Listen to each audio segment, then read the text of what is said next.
And again, so for this part, that's really my main spiel. What I want to do now is just kind of get some questions going and kind of get your guys' input on what you think.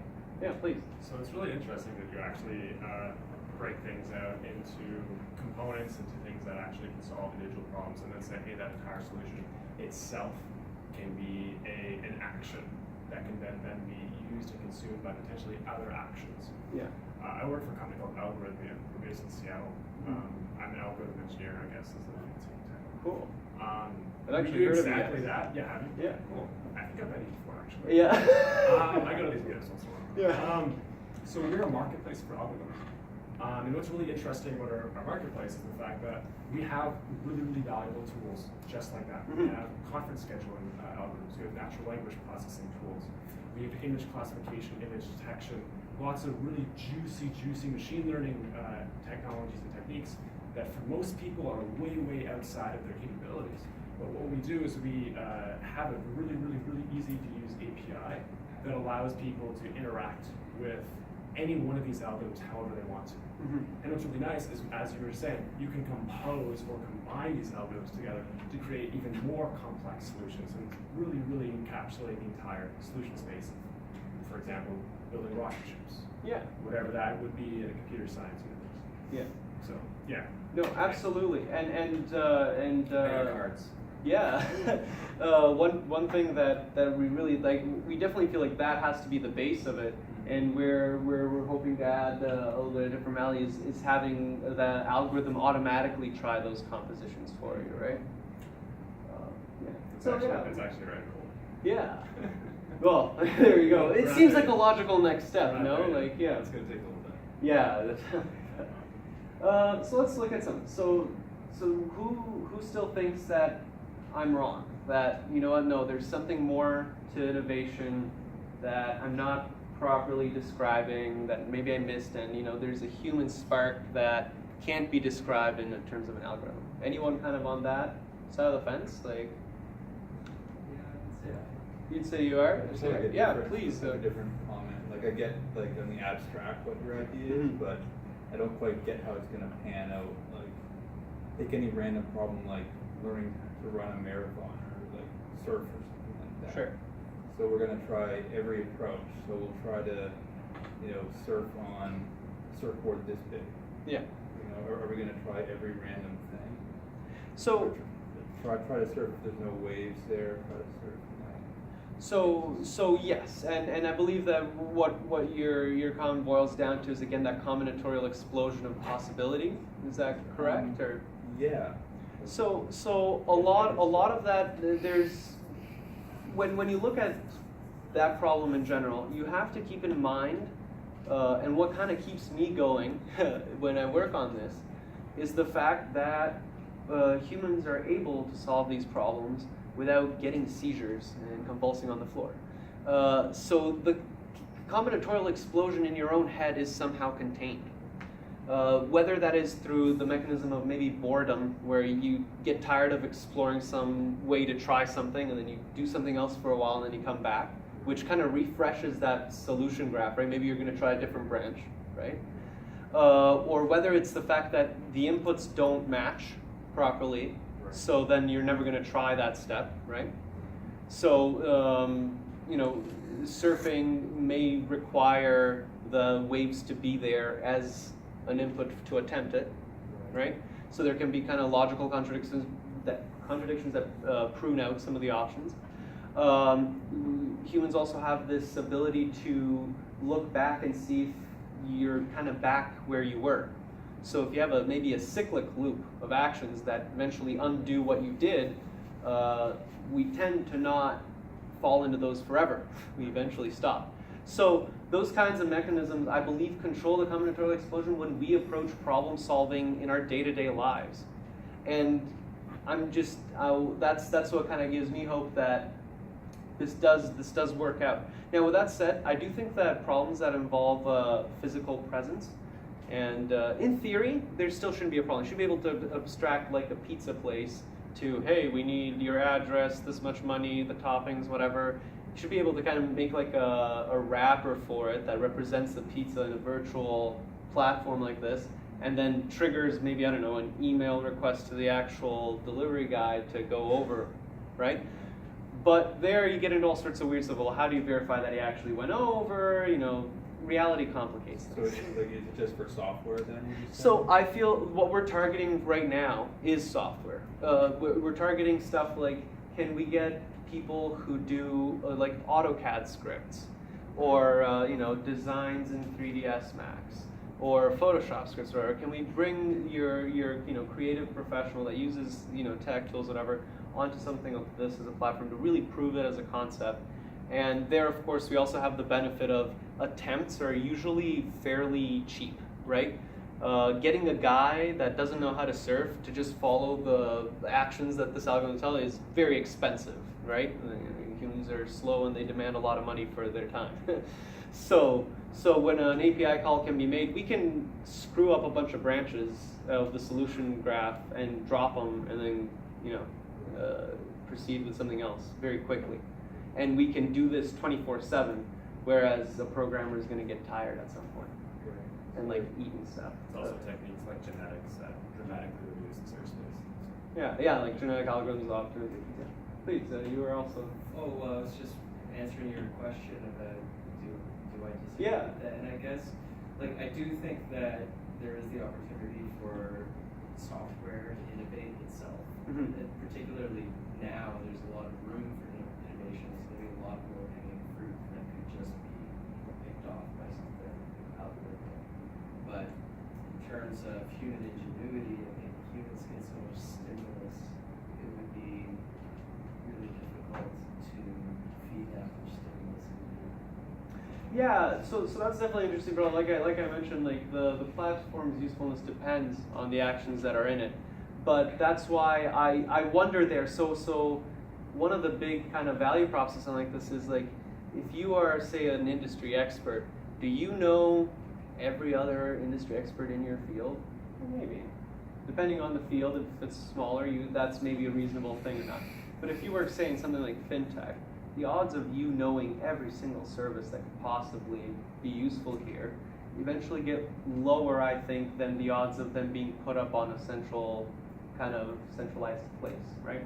Right, but you also have the chance of seeing a sunflower grow in the sun, grow in your local home. That might give you an idea. Sure, Right, but it's totally unrelated. absolutely, and yeah, that could give you absolutely. That kind of maybe changes the way you'd explore your own solution graph, right?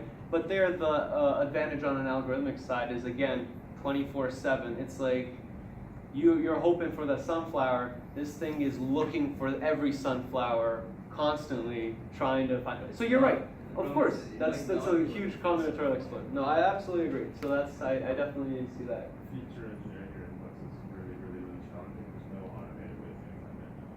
Yeah. You need to generic sense. Yeah.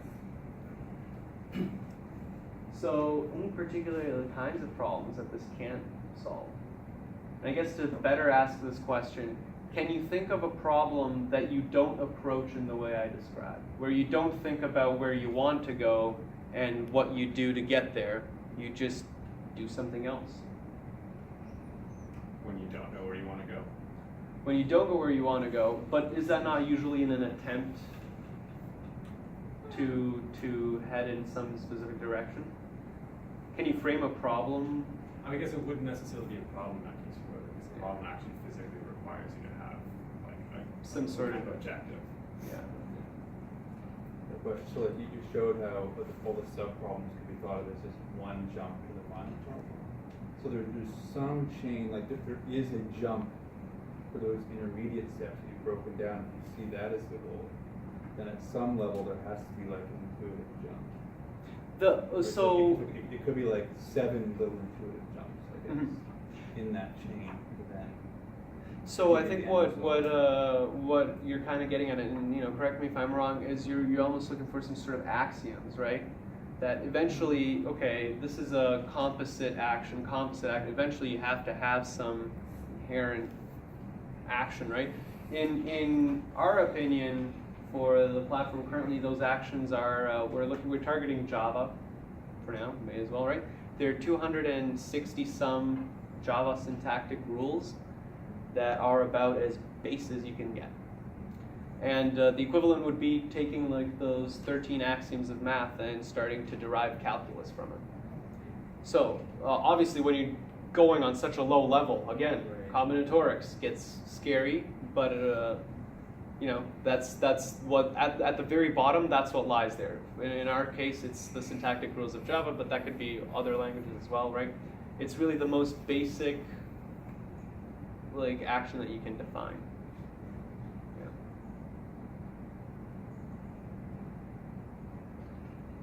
Yeah, so this is one that I always find very kind of cool.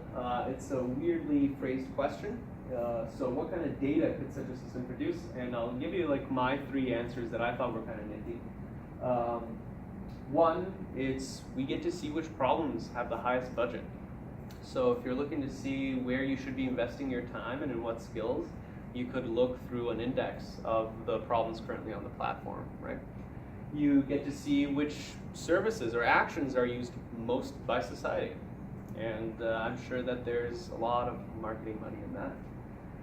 And of course, transparency, right? Any kind of particular solution that you use, you can break down and look through every component. Now, whether or not, you know, when the legal team gets their hands on and what is available to the public and not of the internal workings of a solution, that's a different question. But from a technical standpoint, there is, you know, pure, true transparency there. That's just kind of food for thought. Like, what kind of data could we have if we were able to look at innovation this way?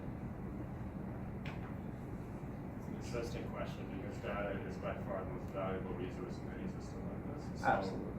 if everything was completely transparent, it almost feels like it would be an incentive not to use a platform like that just because a lot of big companies move that way. So I like to keep that right close to the rest. Absolutely. So that's actually an argument that we get a lot at these meetups. It's like, well, okay, but in practice, nobody wants to give out their IP rights to do something like this.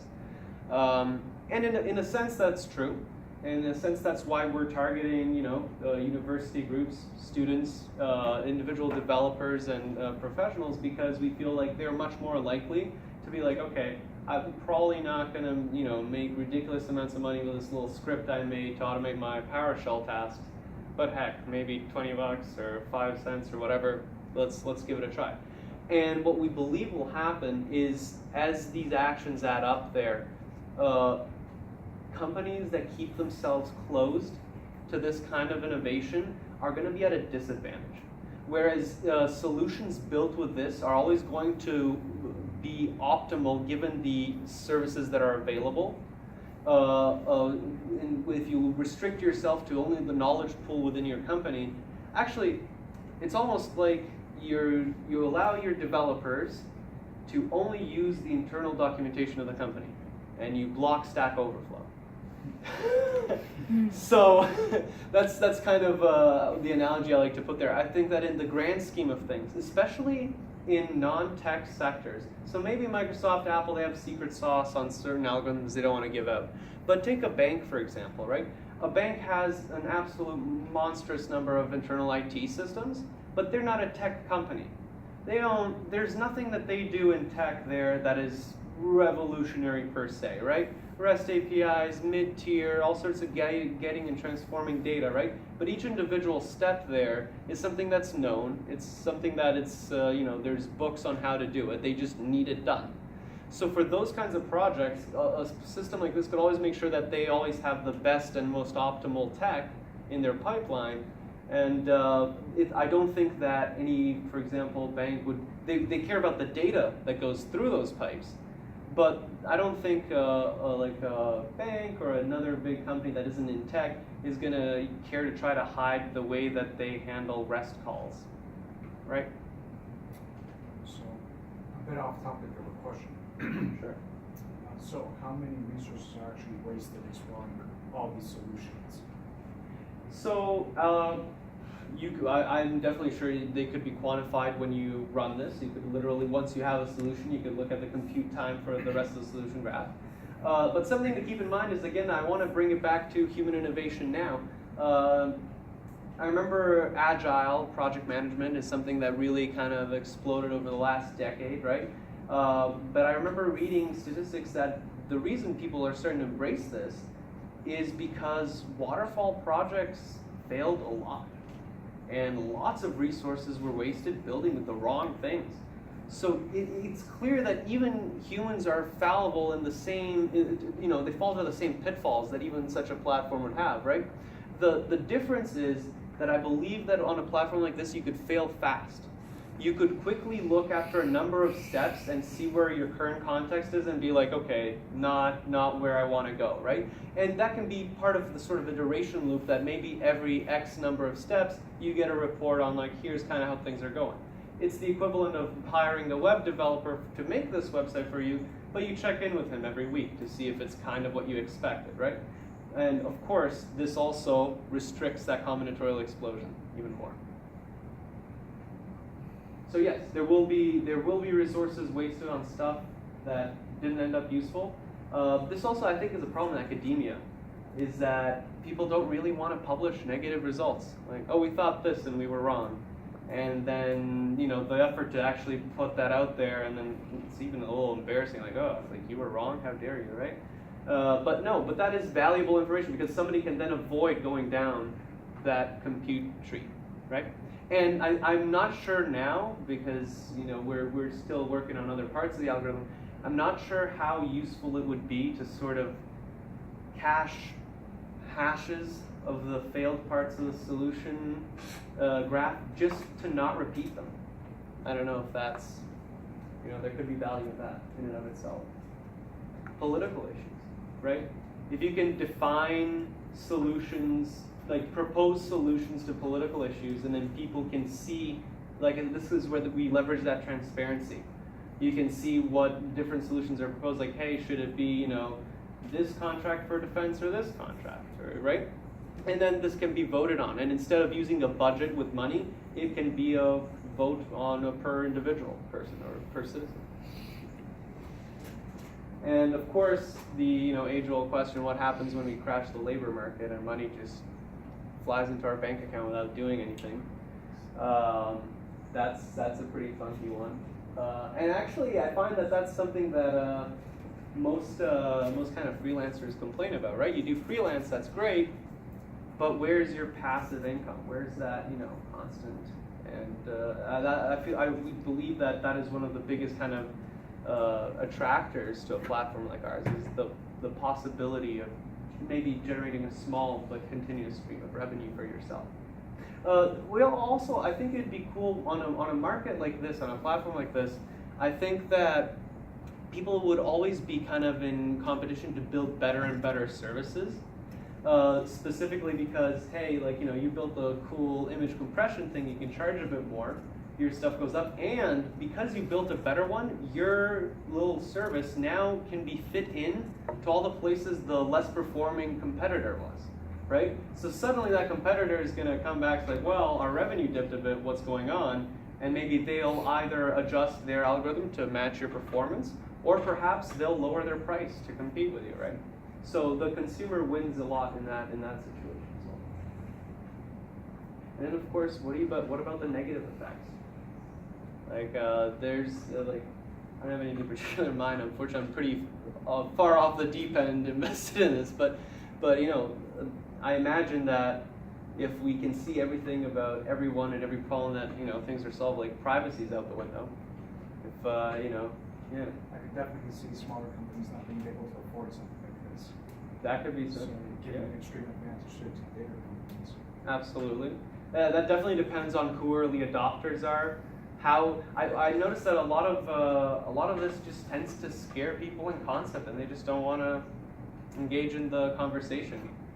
Well, we're automating our jobs away. So that's fair. Right? To me, so that's weird. I'm the kind of person where I want to learn and hear about that to kind of be, But you're right. That is a scary thing, and that's why I don't personally believe that this is. Although this will automate away, especially a lot of kind of maybe decision-making kind of things where you're really just considering options, where maybe an algorithm can consider more options faster. I do, however, believe that in the grand scheme of things, you're empowering the modern-day professional to stay afloat and compete in an increasingly automated world. And this is just a slightly longer video that kind of goes through a summary of everything that I've really talked about. Where projects are defined on one side, services and actions are defined on the other side, and here you're seeing a different solution tree being explored. It's just, I don't know, I just like staring at these visualizations. Maybe that's just me. But yeah, I'll leave that on. Are there any other questions or yeah? I'm just kind of wondering how you would go about defining an action. So say if you're looking for the specific action and someone has uploaded it, Yep. how would the program know that this is the right action to put into their solution? Mm-hmm. So the things that the algorithm looks at is, first of all, input compatibility. In your current context, do you have the information to pass to that action for it to execute? And then the second thing that the algorithm looks for, that unfortunately is also pretty difficult to compute, and we're working on it, but it's looking at, remember how I discussed that every action has its inputs and outputs described?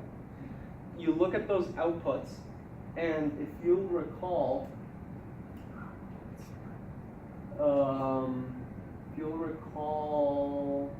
here, you look at this, and you look to see if it seems like this new little delta is closer to that final context text. So if you with your added delta, you start passing more of those acceptance criteria tests, you have a little bit of feedback that you're probably headed in the right direction. Now, this isn't foolproof, right? There could be many intermediate steps that don't immediately make you pass the test that you have to go through. So it's kind of used as kind of a threshold and like a guideline rather than a hard rule of if it's not adding to this, then we don't do it. Another big thing that I've avoided here, just to kind of keep us from completely going off the rails, is dependency management. Often, in order to apply one service, like I said, you have to have the right inputs. So what you can do is you can look for services that add those inputs to your current state from the inputs that you have, right? And this can cause a bunch of dependency kind of chains that you have to do before you can even do the action that you think you want to do next. But that's a topic for another time. You just scroll all the way down here. Yeah, so if you want to get more involved, if you're not already part of the meetup here, please do check us out. There's on all the posters, there's a little QR code that'll take you right to the meetup page. Feel free to check out tcp1p.net for more reading materials. We have a number of other presentations and articles about, we talk about the actual technology that we use to implement the algorithm. It's a graph database called Neo4j, which is just a joy to work with. I don't know, just mess around with. Well, support is weird, but it's such a cool concept, guys. You gotta try. We have Twitter, of course, and feel free to chat with me or fire me an email. Our current kind of hope is to get like a sort of pre-alpha place where you can start signing up and putting up problems, and at the very least, putting up the current kind of services or scripts that you do have and putting them up there.